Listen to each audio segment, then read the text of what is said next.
Okay, this is The Man with the Candy, the story of the Houston mass murders by Jack Olsen. This is a somewhat difficult to find book. I don't know. I don't. I'm sure it's out of print, but I think you can. I found this copy at Half Price Books. But this, I think, is an important companion to the Franklin scandal and the Franklin cover-up. This deals with a very strange serial murder case down in Houston. And I believe this happened in like 74 or so. And I didn't hear about this. I grew up here in Texas and had family down in the Houston area.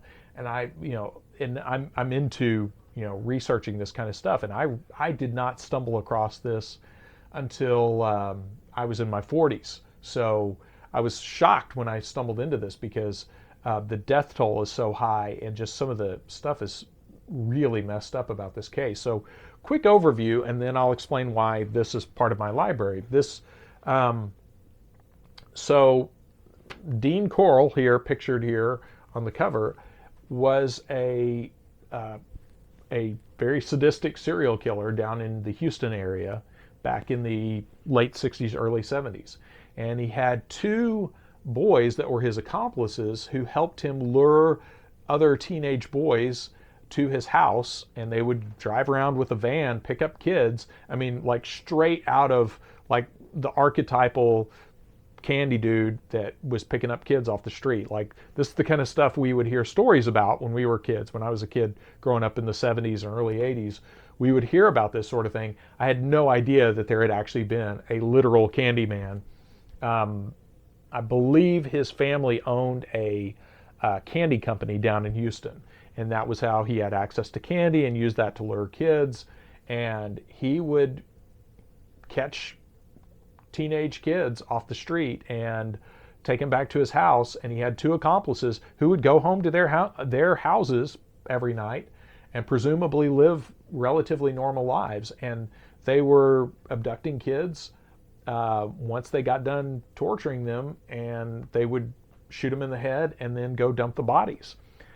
And eventually the two kids helping him turned on him and killed him. And I believe it was because they had abducted a couple more of their friends, and there was some sympathy there for the people they had abducted, and they wound up turning on him and then killing him instead.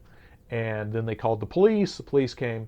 And one of the things that, and why this is, so quick finish on this story. So the police come, find these kids, they confess to having helped him out, and then they start leading the police to all these bodies that are buried around Houston. And he had 2 or 3 different burial sites with a lot of, there was a couple of mass graves that they uncovered with a lot of kids. And I forget what the death toll was. I want to say it was over 20. So a fair amount and that's what they found. That's what they know about. Now, I believe the 2 kids that were his accomplices, even though they were kind of quasi-victims too in all this and had done this under coercion, because they had participated in so much of this, they were convicted of murder as well. And they wound up, I think one of them recently passed away in prison. I think the other one's still alive here in Texas in prison. But what's interesting about this case as it relates to like the Franklin case is Dean Corll seems to have been very well connected.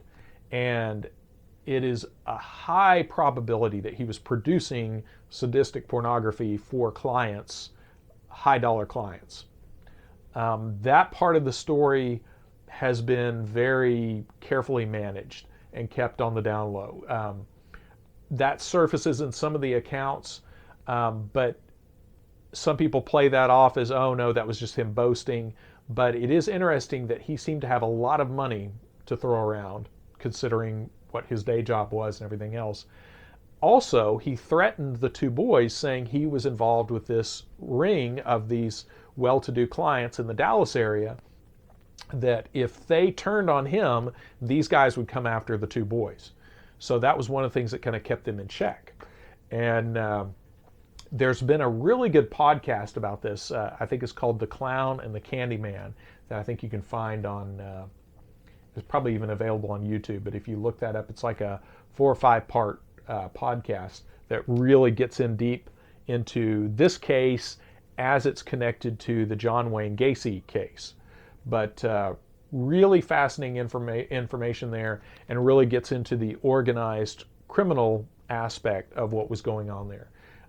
This was one of the early books about that case, but what's fascinating to me now is, as big of a case, as much as cases like Jeffrey Dahmer are, big media events, and this was somewhat of a big deal back when it happened, you don't hear much at all about this case. And I think a lot of it goes back to the organized criminal aspect of this. And I think that's one of those that, again, people are ill prepared to handle, and especially the idea that he had 2 accomplices, 2 willing teenage accomplices who were helping him out on a regular basis and going home every night.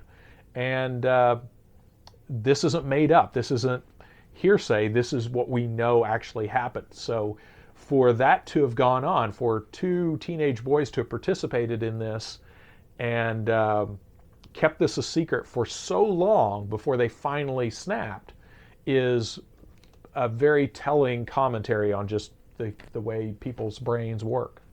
So anyway, The Man with the Candy, the story of the Houston mass murders by Jack Olsen. So interesting case information there. Again, this is not uplifting material at all, but definitely necessary to understand kind of the bigger picture of organized crime and how it relates to pornography and drug dealing and all that kind of stuff.